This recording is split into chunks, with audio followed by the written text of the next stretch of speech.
I was thinking about you. I was like, damn, Tim was spot on. I feel like stats are like my favorite Mix-a-Lot song. We all know stats are like snowmen. The Chiefs could have an early exit in the postseason. Oh my God. Those are a lot of big butts, Nate.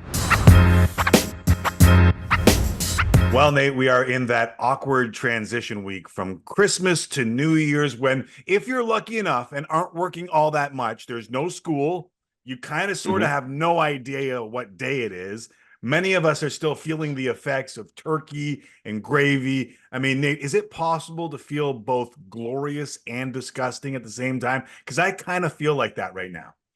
I believe that's the sweet spot. I believe that's what retirement is supposed to be, to feel glorious and disgusting at the same time. I want to get to that point where I can wake up, eat whatever I want, sleep whenever I want, and just have that bliss of too much food and too much time on my hands. Like, isn't that what we are all trying to achieve, Tim? I think so. And I know, listen, I don't know if we can disclose the location of one Nate Burleson, Yeah, but we're in the I see Bahamas right now. It's the Bahama Burlesons. You know, we're gonna hang out for a few days. It's a nice little reset before I get right into the postseason because it's about to get wild the next couple of months. It is about to get wild. Who's in need of a New Year's resolution more? The Chiefs, the Cowboys, or Russell Wilson? Damn, that's tough, bro. Here's the thing about Russ. Okay. Russ is doing perfectly fine. Now he's upset that he's not playing, that he has been benched. I mean, of course, like that's a blow to any man's ego that is worth his weight in gold on the football field. But Russ has proven to be a really good quarterback in this league. Went to 2 Super Bowls, won one. I believe he already has a Hall of Fame career. Now, how he ends his book, I mean, that's yet to be seen because we don't know where he's going to go to next. But I do believe Russell Wilson has a lot more football left in him. So Russ is okay. Okay. Everybody's like, oh, man, I feel bad for Russ. And Russ knows I'm a huge fan of his. I've been talking about him forever, love playing against him, and love seeing him after I retired. But I don't feel bad for Russ because I know he's going to land on his feet. And on top of that, the money's all right. Now that the Broncos do him a little dirty, maybe, but you can't blame them for making the move that best suits the organization. So I'm good with Russ. I think he's going to be perfectly fine. The Cowboys, they're still a good team. It's just that when they lose, it just has us all scratching our heads. Now, I always say who you are right now is who you're going to be in the postseason. I do believe the things that they can fix, they'll get right before the playoffs are here. The Chiefs. This might be the team. This might be the team that needs their New Year's resolution because, like, as good as they can be, it just seems like there are these glaring spots that make them easy to beat. And you know, I never thought I'd say that when it comes to Andy Reid coaching the squad, Patrick Mahomes being the starting quarterback, Travis Kelce, and then dominant athletes on defense. But they do have some weak spots. Offensively, if they're not just cooking you on the ground, they have to run their pass game through Travis Kelce. Now, shout out to Rashee Rice. He has been stepping up and balling out, but they just need more. They need more threats in order to alleviate the pressure of really who is the engine to this offense, which is Travis Kelce. Now, I do believe the run game has looked a lot better with Clyde Edwards-Helaire and Pacheco, but I just feel like this team, they're teetering on being one of those squads that could have an early exit in the postseason, which is tough to say because I'm such a big Kansas City Chiefs fan. So losing 3 of 4, Green Bay, Buffalo, and the Raiders last week, like my initial question or my initial thought is, can they find it in time? But you're worried about that. Or is it as simple as they don't have the receivers to make defenses stay away from tight defense, and that, like, as simple as not being able to take the top off? Yeah, I think it's that, and not just having explosive guys that can work in the intermediate areas, that can take a hitch route, a slant route, a quick screen, and turn that into a 40 or 50-yard gain. If you load the box and you keep Clyde Edwards-Helaire and Pacheco in check, and then you will focus on Travis Kelce, which at this point in his career, still a fantastic route runner, still has great hands. He works the field. I think he might work the field better than any other tight end I've ever seen as far as finding pockets and zones, but he's not going to run past you like he did a handful of years ago. So with all that said, who's that guy that you can count on that can take that slant route and bounce on the other side of the field and score a touchdown? That's why I feel like this team doesn't scare folks, because if you're a defensive coordinator and you're facing the Kansas City Chiefs, if you rush your ends wide, you allow the linebackers to focus on Patrick Mahomes so he's not out there running around crazy, and then you smother the pass catchers, that might be the recipe to beat those guys. Sometimes when I read stats, I want to give credit. Bill Barnwell came up with this one.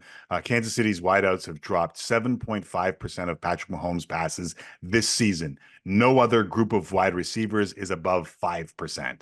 Like, when you put that into perspective, no one's like, we're talking about 5% of passes is basically the highest in the league. They're at 7.5% of the passes.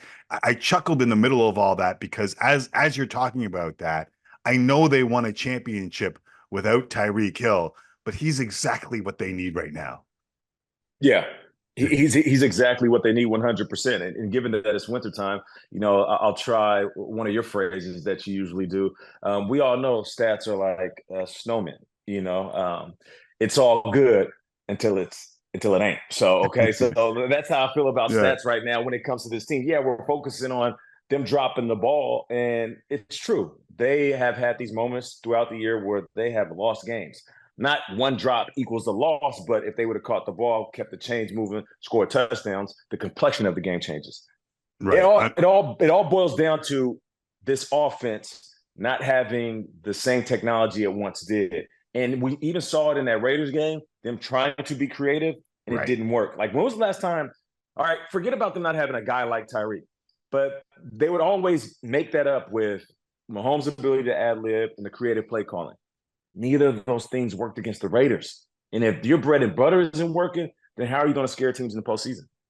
I will just say this. The truth of the matter is, and I don't know if it's fair or not, but the Travis Taylor thing is cute when you're winning.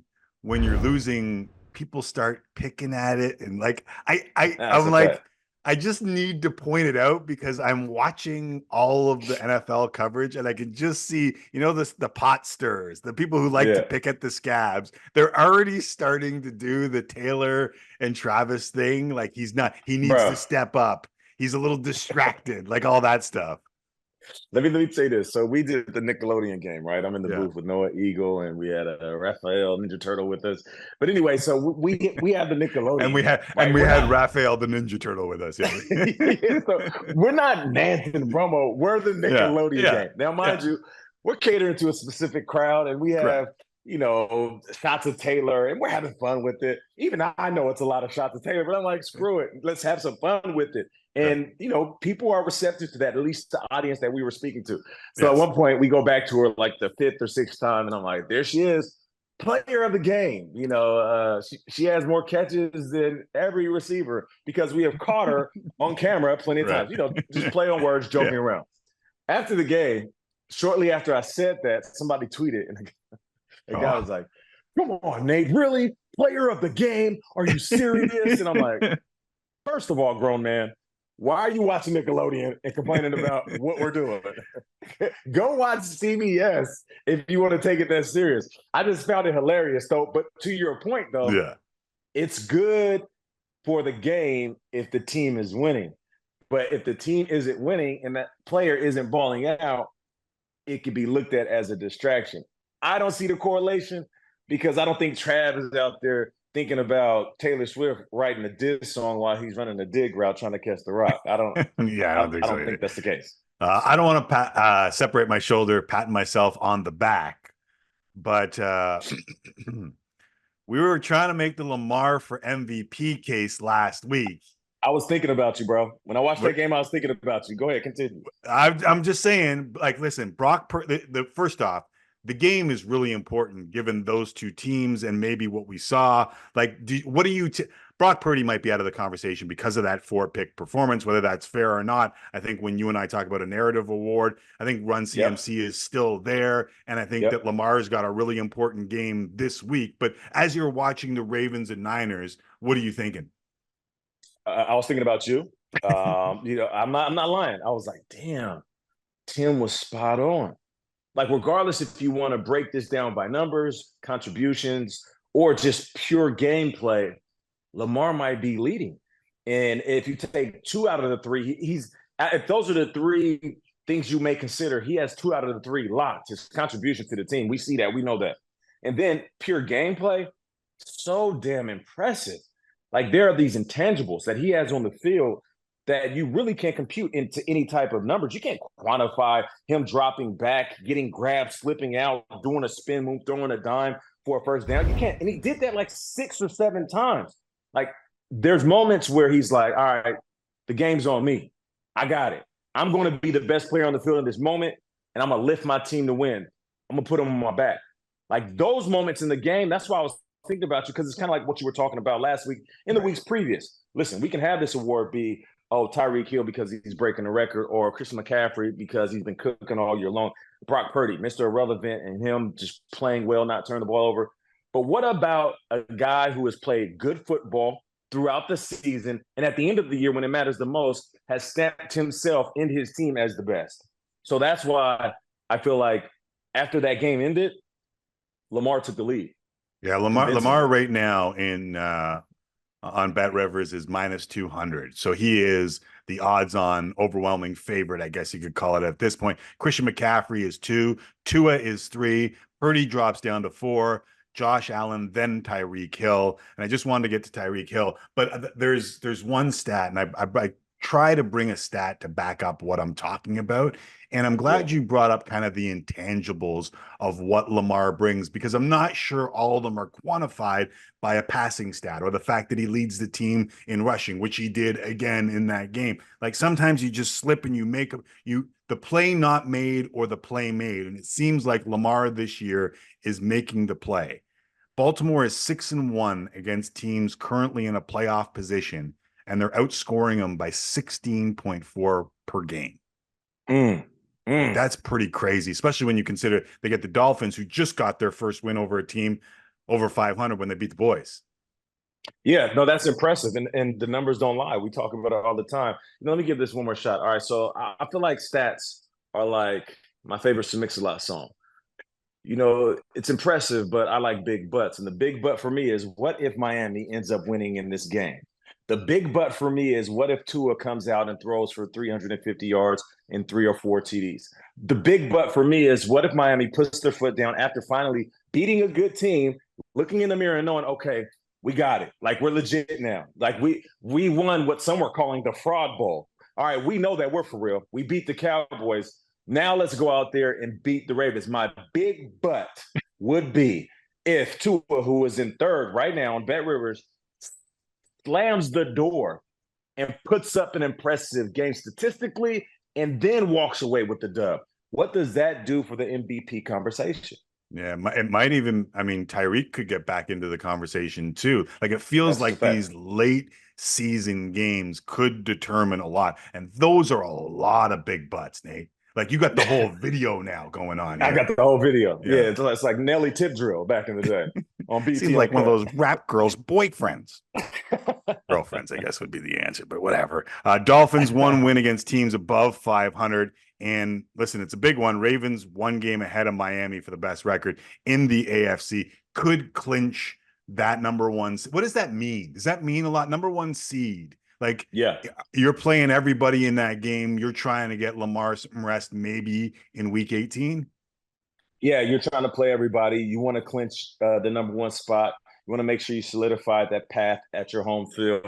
You want to get out to a great start. And if you have the game control in the 3rd quarter, he comes out with the shoulder pads off and a hat and a beanie, and he's wearing the overcoat. Like, that's the ideal situation for the Ravens. But if not, you're playing this game all the way through. I feel like Harbaugh's old school in that sense, though. Like, of course, he would like to rest his guys. Don't get me wrong, especially given the fact that we've seen some postseasons where Lamar wasn't Lamar because of injuries. But at the same time, He wants these guys to continue to ride the momentum. Like, no breaks, all gas, no breaks for the Ravens. They are that type of squad. You know what I'm saying? Old school. Yeah. Almost like the old school Ravens, where them boys, like, you didn't see a lot of them dudes resting. Once the season started, they was running that thing all the way through the Super Bowl. Yeah, without a doubt. All right, let me tell you who does not need a New Year's resolution. Nate Burleson, division champs. For the first time since 1993, the Detroit Lions. You've seen this up close. You know that fan base up close. If I give you the time to talk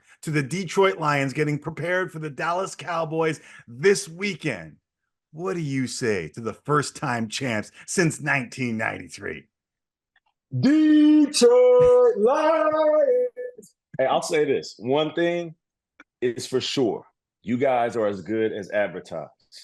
Now, you take exactly that same approach to every game moving forward. You aren't the team that's sneaking up on people. You are now the team that has a target on your back. Detroit, it's been a long time coming. You guys have been through it, the ups and downs. But you have been ride or die fans from day one. So as a fan base, I need y'all to collectively continue to roar as loud as you can. And players, this is it.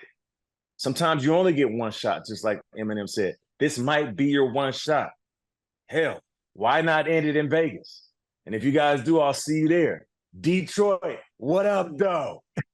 All right, so they got the Cowboys this weekend. I know that I feel like the long-suffering fan base just deserved that, so I'm glad you went there. Dolphins, as we mentioned, beat the boys for their second straight loss. What did we learn, if anything, from 31-10 at Buffalo and 22-20 in Miami for Dak Prescott and the Cowboys? The road is a place that they don't want to play. Now, that's crazy saying that because I saw them at home facing the 49ers in that playoff game. I was there. Like, so I know they play well at home, but that's not a guarantee either. And now when you look at the path to the Super Bowl, they are going to have to go on the road and win against a good team. So they're going to have to figure it out. Like, the playoffs are going to be brutal for teams that don't know how to travel. Now, for teams that have earned that spot to play at home, you'll see they'll play well. I think overwhelmingly, the teams that play at home will have a distinct advantage and their winning percentage will be higher. Overwhelmingly this year, the teams that go on the road, it's going to be tough. What specifically about the boys makes you worry about that? Is it just that they can, like, here's one thing that jumped out at me when I watched the Buffalo game, and it got kind of nasty and it got kind of ugly. And I've said this for years about the NCAA, like, do me a favor and play a bowl game or a national championship semifinal in Michigan at Ann Arbor on grass in November, December, then tell me how much more dominant the SEC is. Like, obviously Alabama has strength on the two lines and they can beat anybody in the trenches and all that stuff. But sometimes you have the horses for a place like Jerry built, right? Where all that speed, all that talent can work. But sometimes if you're a Northern team and you've done it, you played in Seattle, Seattle's another place, you have to have a team that can win in the slop.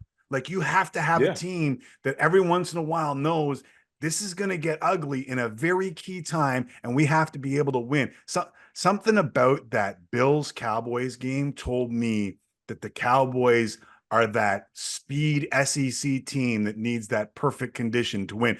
Am I anywhere close to your line of thinking? No doubt. There's certain fields where we feel like, as skill players, it serves like a track, like a literal track. And we'd walk out there, get done with warm-ups, come back in, and we'd be looking at each other like, hey, fast out there, huh? Yeah, feel fast. Whether it was grass, fake grass, or old school turf when I came in back in the early 2000s. Then there were other places we'd go late in the year, real grass, frost on the ground, a little bit of mud. The field starts kicking up, and we got divots everywhere. And we look at each other and say, it's going to be a slow day. And if it's a slow day and our advantage is us, the pass catchers, then what?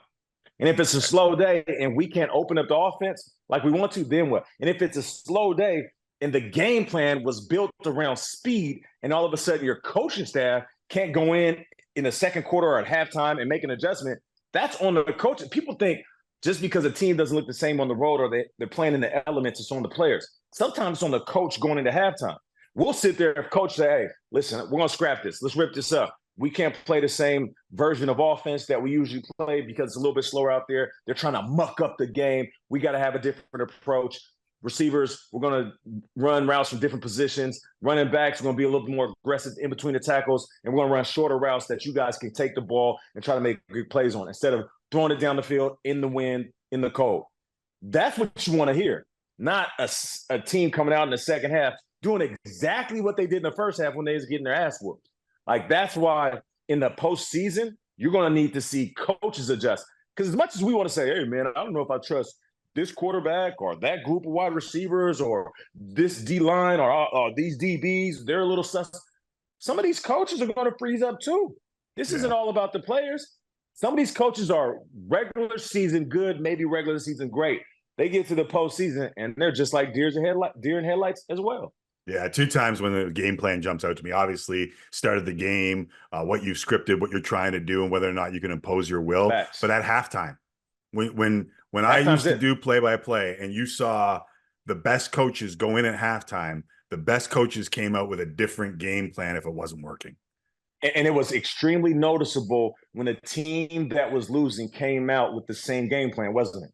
Right. And if we're as someone sitting in the booth calling the game can notice it immediately, what do you think the other team on the sideline is noticing? They're like, yo, we're about to board on these dudes. They're running the same crap that they ran in the first 2 quarters that wasn't even working. So there's also these coaches that have a lot of pressure on them. What's next on the Burleson family vacation besides getting off the phone with this jag? Well, you know, I just got a massage, so nice. Good. Yeah, you know, might get me a little workout in, and then we're gonna hit the water park. We got to hit the water park. You know, it's a great facility here. So, and on top of that, I'm eating and drinking a lot. You know, so you know that's what vacation is about. It sounds like a trifecta, my friend. It sounds like you have hit the trifecta, and the earpiece popped out, and you just kept going. That's just me. Kept going. You see it? I don't have the hands. I couldn't catch it though in real time. You know what I'm saying? No big butt here. I enjoy talking football with you, Nate Burleson. We'll do it again next week. I'll see you next week, bro. All right. Enjoy week 17. We're out like British Knights. Ooh, British Knights was fire.